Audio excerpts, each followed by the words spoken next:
జూబ్లీహిల్స్ ఉప ఎన్నికకు బీఆర్ఎస్ సిద్ధమైంది. అన్ని పార్టీల కంటే ముందుగా అభ్యర్థిని ప్రకటించి బైపోల్కు శంఖం పూరించింది. అభ్యర్థిగా మాగంటి గోపీనాథ్ సతీమణి సునీత పేరును ఆ పార్టీ అధినేత కేసీఆర్ ప్రకటించారు. జూబ్లీహిల్స్ సిట్టింగ్ ఎమ్మెల్యే మాగంటి గోపీనాథ్ నియోజకవర్గ ప్రజలు అభిమాన నాయకుడిగా స్థానం సంపాదించుకున్నారు. అందువల్ల మాగంటి సునీతకే ప్రాధాన్యమిస్తూ అభ్యర్థిగా ప్రకటించారు. మాగంటి గోపీనాథ్ పార్టీకి ప్రజలకు అందించిన సేవలకు గుర్తింపు గౌరవాన్నిస్తూ జూబ్లీహిల్స్ ప్రజల ఆకాంక్షల మేరకు దివంగత గోపీనాథ్ కుటుంబానికి అవకాశం ఇవ్వాలని కేసీఆర్ ఈ నిర్ణయం తీసుకున్నట్లు తెలుస్తోంది.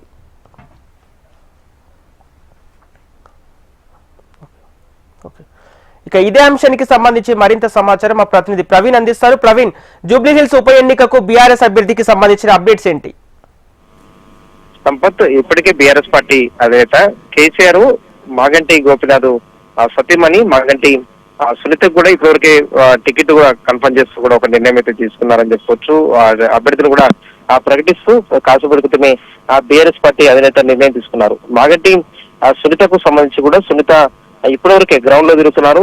మాగంటి గోపీనాథ్ అకాల మరణం చెందిన తర్వాత అక్కడ ఎవరు అభ్యర్థిని ప్రకటించబోతున్నారు అన్న దానిపైన కూడా ఒక ఆసక్తి అయితే నెలకొంది. ఆసక్తి నెలకొన్న నేపథ్యంలో మాత్రం లోకల్ గా ఉన్న పలువురు బీఆర్ఎస్ పార్టీకి సంబంధించిన సీనియర్ నేతలు మాత్రం టికెట్ ఎవరికి ఇస్తారు అనే దానిపైన కూడా ఆసక్తిగా ఎదురు చూస్తారు. దానిపైన కూడా ఇప్పటివరకు బీఆర్ఎస్ పార్టీ మాత్రం ఒక క్లారిటీగా కూడా గ్రౌండ్ లో కూడా వెళ్ళాలి, అదేవిధంగా గ్రౌండ్ లో వెళ్ళి మాత్రం ఆ ప్రజల వద్దకు వెళ్ళాలని చెప్పేసి కూడా మాగంటి సునీత కూడా గతంలో కూడా సూచనలు చేసింది. అందులో భాగంగానే సునీత అదేవిధంగా తన కూతురులు ఇద్దరు కూడా ప్రచారంలో కూడా దూసుకుపోతున్నారు. ఇదే సమయంలో మాత్రం టికెట్ సునీతకే ఇస్తారా లేదంటే కూడా పార్టీలో వేరే వారికి ఇస్తారనే దానిపై కూడా ఒక సందిగ్ధత కొద్ది రోజుల నుంచి కూడా నెలకొన్న ఆ సిచ్యువేషన్ కనిపించింది. ఇదే సమయంలో మాత్రం ఇంటర్నల్ గా సునీతకి టికెట్ ఇవ్వాలని చెప్పేసి కూడా పార్టీ భావించిన అప్పటి నుంచి కూడా పార్టీకి సంబంధించిన ఆ సీనియర్ నేతలతో ఆ డివిజన్ లో కూడా ఇప్పటివరకు డివిజన్ లో ఇన్ఛార్జ్ కూడా నియమించారు. ఆ డివిజన్ లో కూడా ఆ ప్రచార కార్యక్రమాలు కూడా నిర్వహిస్తున్నారు. డివిజన్ వారిగా కూడా ఆ సమావేశాలు కూడా నిర్వహిస్తున్నారు. ఒక్కొక్క డివిజన్ లో మాత్రం కేటీఆర్ ఇప్పటివరకు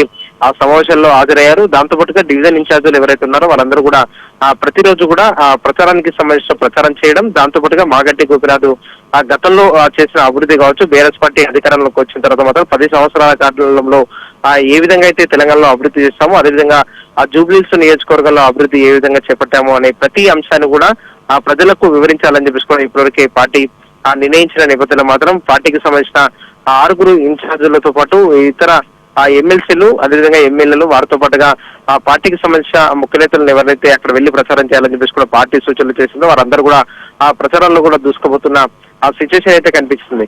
ఇదే విధంగా ఇవాళ తెలంగాణ భవన్ లో మాత్రం రేమత్ నగర్కు సంబంధించిన ఆ డివిజన్ మీటింగ్ కూడా జరుగుతుంది. డివిజన్ మీటింగ్ లో కూడా ఇప్పటికే అభ్యర్థికి సంబంధించినందుకు మాత్రం అధినేత నిర్ణయం తీసుకున్నారు కాబట్టి అభ్యర్థికి సంబంధించినంత వరకు మాత్రం అభ్యర్థిని గెలుపొందే దిశగా కూడా అడుగులు వేసేందుకు జూబ్లీహిల్స్ లో మాత్రం ఆ ప్రచారం నిర్వహించాలని చెప్పేసి కూడా ఇప్పటివరకే ఆ పలు సూచనలు అయితే బీఆర్ఎస్ పార్టీ వర్కింగ్ ప్రెసిడెంట్ కూడా చేశారు. దాంతో పాటుగా ఎర్రవెల్లి సామర్థ్యంలోనే ఇప్పటివరకే ఆ కేసీఆర్ తో హరీష్ రావు అదేవిధంగా కేటీఆర్ ఇద్దరు కూడా భేటీ అయ్యారు. భేటీ అయిన సందర్భంలో కూడా మాగంటి గోపీనాథ్ అకాల మరణం తర్వాత మాత్రం జూబ్లీహిల్స్ నియోజకవర్గంలో బీఆర్ఎస్ పార్టీ పట్టు కోల్పోకుండా కూడా ఏ విధంగా కార్యాచరణ సిద్ధం చేసుకోవాలి, ఏ విధంగా ఆ గెలుపొందే విధంగా కూడా కార్యాచరణ సిద్ధం చేస్తూ వ్యూహాలు రచించాలనే దానిపై కూడా అధినేతతో కూడా ఇద్దరు కూడా ఇప్పటివరకే సమావేశమయ్యారు. ఆ సూచనల ఆ మేరకు మాత్రం ఇప్పటికే కాంగ్రెస్ ప్రభుత్వం అధికారంలోకి వచ్చిన తర్వాత మాత్రం 20 నెలలు కావస్తున్నా కూడా ఇప్పటివరకు ఎలాంటి సంక్షేమ అభివృద్ధి కార్యక్రమాలు కూడా నియోజకవర్గంలో చేపట్టలేదనే దానిపై కూడా ఆ ప్రజల్లోకి తీసుకెళ్లాలి. అదేవిధంగా కాంగ్రెస్ ప్రభుత్వం అధికారంలోకి ఇచ్చిన తర్వాత మాత్రం ప్రజలకు ఇచ్చిన హామీలు 6 గ్యారెంటీలు కావచ్చు, వీటన్నిటిపైన కూడా ఇప్పటివరకు ఎవరు కూడా నెరవేర్చలేకపోయింది కాబట్టి ఇదే అవసరాన్ని కూడా ఉపయోగించుకోవాలని చెప్పేసి కూడా బీఆర్ఎస్ ఇప్పటివరకే భావిస్తుంది. అదేవిధంగా ప్రభుత్వం పైన ఇప్పటివరకే చాలా వరకు కూడా ఆ రాష్ట్రంలో వ్యతిరేకత ఉంది. ఆ వ్యతిరేకతను కూడా ప్రజల్లోకి తీసుకెళ్లడం ద్వారా మాత్రం ప్రజలకు సంబంధించి కూడా ప్రజలకు ఏదైతే అంశాలను కూడా వివరించాలని చెప్పేసి కూడా ప్రభుత్వం కూడా బీఆర్ఎస్ అనుకుంటుందో అవే అంశాలు కూడా ప్రజల్లోకి తీసుకెళ్లడం తర్వాత బీఆర్ఎస్ పార్టీ కూడా ఆ ప్రజలు కూడా పట్టం కట్టే అవకాశాలు ఉంటుందని చెప్పేసి కూడా బీఆర్ఎస్ అయితే భావిస్తున్న సిచ్యువేషన్ అయితే కనిపిస్తుంది. అధినేతకు సంబంధించి కూడా బీఆర్ఎస్ పార్టీ అధినేత ఏమైనా సభ పెడతారా అనే దానిపై కూడా ఒక సందిగ్ధత నెలకొందని చెప్పొచ్చు. ఎందుకంటే BRS party working president KTR నిత్యం 6 డివిజన్లకు సంబంధించిన ఇన్ఛార్జీలతో సమావేశం అవుతున్నారు. ఈ సమావేశం అయితే కూడా ఆ డివిజన్ల వారిగా సమావేశాలు ఏవైతే నిర్వహిస్తున్నారో అక్కడ ఆ కార్యకర్తలు కావచ్చు వారితో పాటుగా ఆ ప్రజలకు సంబంధించి కూడా ఎలాంటి సమస్యలు వాటిపైన కూడా ఏ విధంగా దృష్టి పెట్టాలనే దానిపైన కూడా ఆ సూచనలు కూడా చేస్తున్న సిచ్యువేషన్ అయితే కనిపిస్తుంది. కాబట్టి జూబ్లీహిల్స్ లో ఎట్టి పరిస్థితుల్లో మాత్రం బీఆర్ఎస్ పార్టీ ఆ గెలుపొందే దిశగా కూడా అడుగులు వేసేందుకు మాత్రం బీఆర్ఎస్ పార్టీ అయితే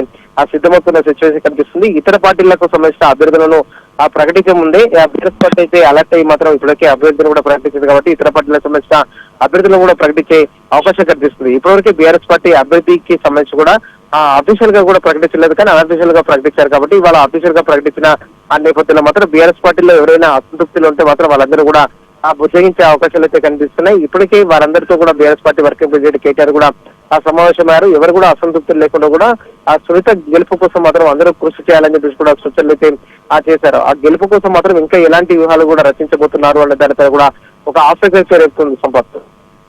okay right, thank you Praveen.